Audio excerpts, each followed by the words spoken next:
नमस्कार दोस्तों, मैं आपका अपना मुकेश गोयल न्यूज़ पॉइंट 24 भारत पर आप सबका स्वागत करता हूं। आशा करता हूं आप सब लोग कुशल मंगल होंगे।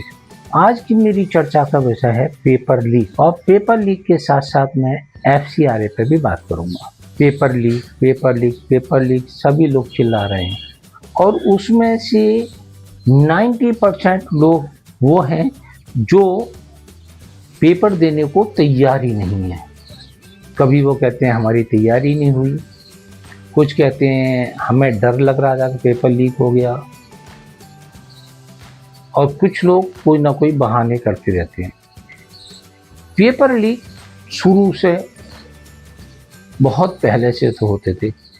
मैं थोड़ा सा आप लोगों को याद दिला देता हूँ।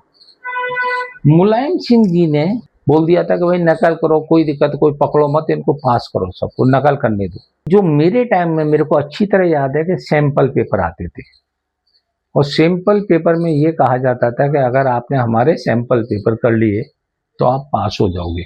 उसमें कुछ सैंपल पेपर ऐसे होते थे जो बहुत ही अच्छे होते थे, उनके बारे में ये कहा जाता था कि आप इनको कर लोगे तो 100% पास होगे। ये उस टाइम की बात है, बता रहा हूँ, अपने टाइम की बात है।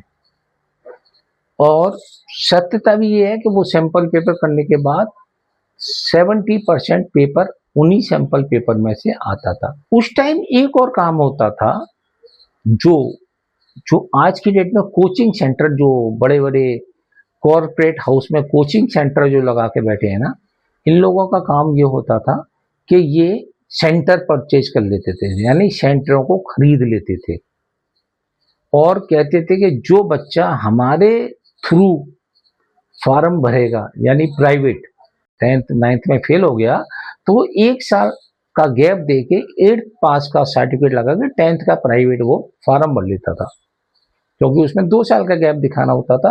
तो वो 9th को ना दिखा करके 10th में सीधा प्राइवेट भरता था।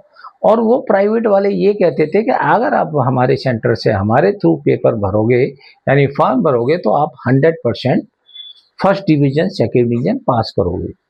और ये बात सत्यता होती थी कि उनके सेंटर से भरे हुए फार्म के जो बच्चे होते थे वो second division first division pass होते थे। वो क्या करते थे, पूरा सेंटर ही खरीद लेते थे और धड़ल्ले से नकल कराते थे। ये तो था यूपी का था। हाँ, सुसाइड होना गलत बात है, इसको मैं भी मानता हूँ, लेकिन सुसाइड उस टाइम भी बच्चे करते थे। तो अब आप कहेंगे कि जी उस टाइम करते थे तो अभी भी होना चाहिए, नहीं। सुसाइड का सबसे बड़ा जिम्मेदार जो शिक्षा नीति है, शिक्षा नीति में क्या है कि सबसे पहले मैं कुछ आपको कोड करके बताता हूँ कि जो पहली शिक्षा नीति हमारे यहाँ बनी जब देश आज़ाद हुआ, तो हमारे यहाँ शिक्षा नीति बनी 1968 में। जो 1964 से लेके 1966 तक कुछ उन्होंने किया होगा उस टाइम के लोगों ने, तो 1968 में वो शिक्षा नीति बनी जिस पे लागू की गई। उस टाइम हमारे देश का दुर्भाग्य ये है कि जो लोग भी जो देश के आंदोलन में सम्मिलित थे वो धीमे धीमे करके इन कांग्रेस के पार्टियों ने या नेहरू पर सरकार ने उनको हटा दिया था। पहली टाइम में जब नेहरू जी की सरकार बने तो जो लोग एक्चुअल लोग थे उनको हटा दिया गया, लेकिन कुछ लोग साथ में चलते रहे। तो उन्होंने क्या किया, वही अंग्रेजों वाली शिक्षा नीति लागू कर दी। फिर दूसरी जो अपग्रेड हुई, यानी दोबारा दूसरी शिक्षा नीति लागू हुई 1986 में राजीव गांधी जी के टाइम पे। राजीव गांधी जी के टाइम पे लागू हुई और फिर उसमें भी कुछ संशोधन 1992 में किए। लेकिन ये शिक्षा नीति पुरानी कोई चेंज कर के चला के चलते रहते थे। तब तक अगर आप लोगों को याद हो तो छोटे छोटे कोचिंग सेंटर होते थे। वो क्या करते थे कि अपनी जुगाड़बाजी करके और पेपर को निकाल लेते थे, क्योंकि इस टाइम ये सोशल मीडिया का, यूट्यूब का ये जमाना नहीं था। तो वो चुपचाप निकाल लेते थे और पता कर दे देते थे। और यहाँ तक होता था कि 2 घंटे पहले सेंटर से बाहर पेपर आ जाता था, उसको लोग बाहर नकल करा रहे होते थे, यही जो कोचिंग सेंटर वाले थे, और अपना मोटे पैसे कमा रहे होते थे। लेकिन जैसे जैसे कंप्यूटर हमारे राजीव गांधी जी के टाइम में आया, इनकी नीतियों में जो कोचिंग सेंटर वाले थे ऑल ओवर इंडिया में जो चल रहे हैं, ये कोचिंग सेंटर अब कॉर्पोरेट सेक्टर बन गए। अब इन्होंने क्या किया, अंदर से पेपर निकाल के अपने बच्चों को ये सब लोग अंदर ही अंदर गड़बड़ करने लगे। क्योंकि ये लोग अभी भी आप देखिए तो 100% रेशो बोलते हैं कि हमारे यहाँ से अब जो बच्चा पढ़ेगा वो 100% निकल के जाएगा। तो इनके पास क्या जादू की छड़ी है भाई कोई, जो 100% इनके यहाँ निकलता है? कहीं ना कोई तो गड़बड़ है, क्योंकि कुछ इंपॉर्टेंट क्वेश्चन आंसर तो इनके पास हैं, कहाँ से आते हैं कैसे आते हैं वही लोग ये जाने।